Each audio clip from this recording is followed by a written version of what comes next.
Hey, it's your boy Easy again. Welcome to my garage. It's time for another video. In this video, I'm going to be changing the front wheel bearings of my 2017 Indian Springfield motorcycle, but this procedure is going to be pretty much the same with some minor differences for all motorcycles. Before we get started, hit the subscribe button, check out my previous videos, and look out for my future videos of maintenance of all my bikes. Right now, I've got a Triumph Tiger 1200 and an Indian Springfield. But I've got some news for you guys. There's some changes in my life, so I'm gonna get some. I'm gonna be changing my bikes, so stay tuned for that. Oh yeah, and at the end of the video, if you like it, hit the like button, share with your friends, and yeah, let's get started. So yeah, you're gonna have to remove the front wheel, which I've already done. You're gonna have to raise the bike as well on a jack. I've got a video showing you how to remove the front wheel, so take a look at that. I'll put a link in the description. Once the front wheel is removed, we can get started. Okay, so you're gonna need some new bearings and new seals. So I've got the front wheel bearing kit from All Balls Racing. The part number is 25-1382. I think you'll be able to find it on Amazon or even the All Balls Racing website.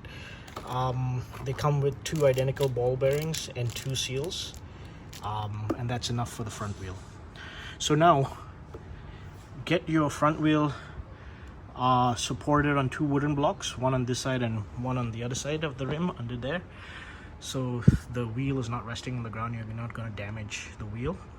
What I've also done is, just to be extra careful, I've removed the brake disc as well as the ABS pulse ring, and those are held together with 6 fasteners.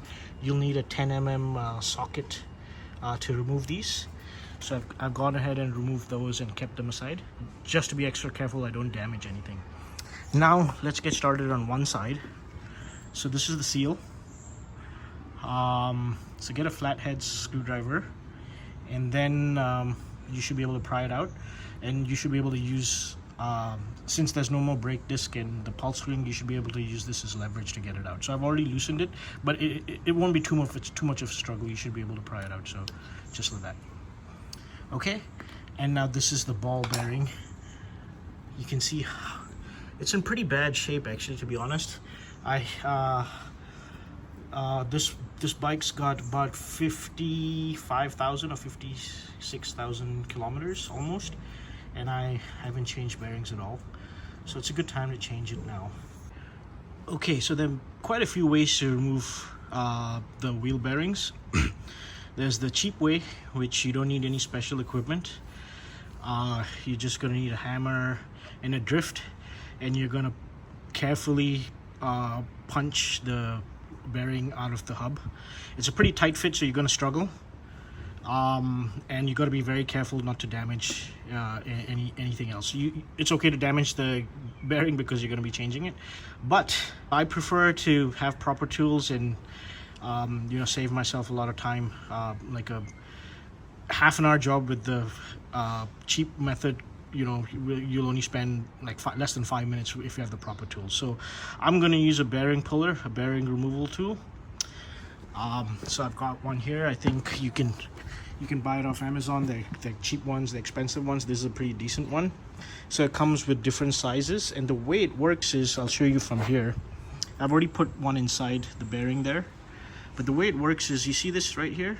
So this goes inside the bearing, and then there's a lip here. You see this lip? That will grab onto the inner race of the bearing. So it goes inside the bearing, and this lip will grab on from the other side. And then as you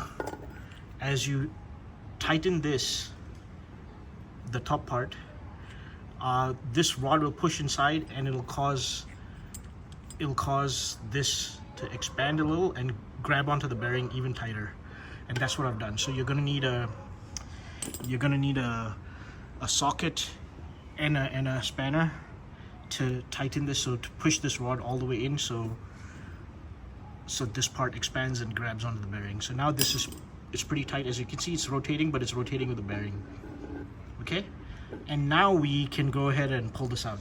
I like to be even more prepared, so I've got a propane torch, and if you just heat up the hub just a little bit for about 20-30 seconds. It's not going to damage the hub, don't worry, but what it'll cause the hub to expand, and you'll have a much easier time removing the bearing. Okay, so let's heat up I've got the bearing puller tool set up. Let's heat up the hub for about 20 seconds. That should be enough. And this will take some elbow grease, some effort, but it should be possible. Okay, that took a lot of effort, but after 10 minutes of work, I managed to get both the bearings out, as you can see, in horrible condition. So good thing I'm changing it. With the bearings out, go ahead and give the hub, the inside, a nice clean with some brake cleaner, both sides, this side and the other side as well. And one thing to note, the Indian motorcycle wheels don't have any snap rings or any snap rings holding the bearings in place, but your bike or your wheel may. So before punching the bearings out, make sure to take out the snap ring first if you have one. Oh, one more thing I forgot to mention. There's a spacer that's inside and that sits between both the bearings. So that'll fall out once you take out the bearings. Yeah, so keep this. Now get your new bearing. And there are a couple of ways to install this. Again, if you don't have any special tools, one way is to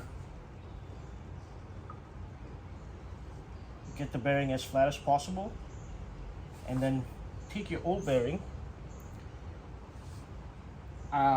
place it on top of the new one, and then tap the old bearing with a hammer. So, and don't tap just on one side. You want the bearing to go evenly inside. So tap on a few sides. You don't want to tap the new bearing directly. You don't want to damage the new bearing. That's why you use the old bearing. The other thing you can do is get a socket. You definitely do not want to tap the inside part of the bearing. You only want to tap the outer race. So get a socket that kind of just the same size as the outer race of the bearing, and you can tap the socket. However, if you have a specialty tool like this Motion Pro bearing driver set, man, this will make your life a lot easier. So these will fit all different size bearings. So find the size that you need. For example, I've got this here already. Outer diameter 47 millimeter, inner diameter 20 millimeter. And then this fits in nicely on the inside. And then this part only makes contact with the outer race of the bearing. So you definitely won't damage the bearing. And then all you gotta do is take your hammer and then tap.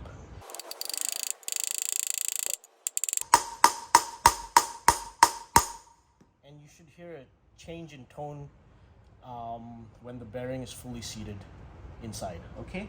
So keep tapping until you hear a change in tone. There you go. And the bearing is fully seated. Now let's turn the wheel.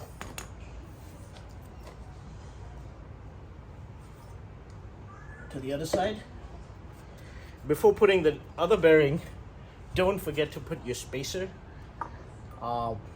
The spacer is super important for the wheel to turn once it's installed on the motorcycle. Okay, so make sure the spacer sits on the inner race of the bearing. So once you put the spacer in, now you can go ahead and tap the second bearing in exactly the same fashion as we did the first bearing. Before driving the second bearing completely inside, use a screwdriver or something to make sure that the spacer is perfectly or is aligned to the inner race of both bearings. So as you can see right now it's not, so I'm gonna just move it a little.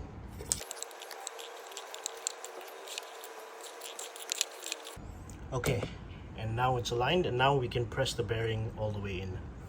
Okay, both the bearings are fully pressed in, and the spacer is also aligned perfectly with the inner race. Now it's time to install the seals.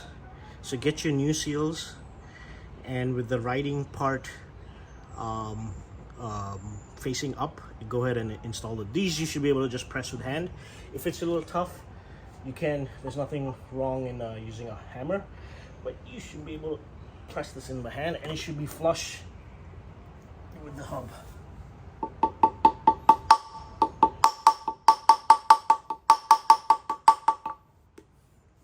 Okay, and make sure to now this is where go ahead and put a nice healthy dollop of grease on the inside of the seals. You want as little water going in as possible, so it's your responsibility to grease up these seals. And that's it. Go ahead and install the seal on the other side as well, and that's it. We're done installing new bearings and new seals. And finally, if you removed your brake discs earlier, go ahead and install them again. Make sure the disc with the ABS pulse ring here goes on the left, and the way you can tell is just looking at the tire, the direction arrow. So you can see this is the left of the bike, so the ABS pulse ring goes here, and the brake disc without the ABS pulse ring goes on the other side, the right hand side of the wheel. Go ahead and torque these 6 fasteners with 10 mm sockets to 22 foot-pounds. Go ahead and install the front wheel to the motorcycle. Again, take a look at my front wheel removal and installation video. The link's in the description. And that's how you change motorcycle wheel bearings on the Indian Thunderstroke models, or pretty much any motorcycle. Hope you guys like this video. Hit the subscribe button and like it and share with your friends. And until next time, it's your boy Easy signing out. Take care, guys.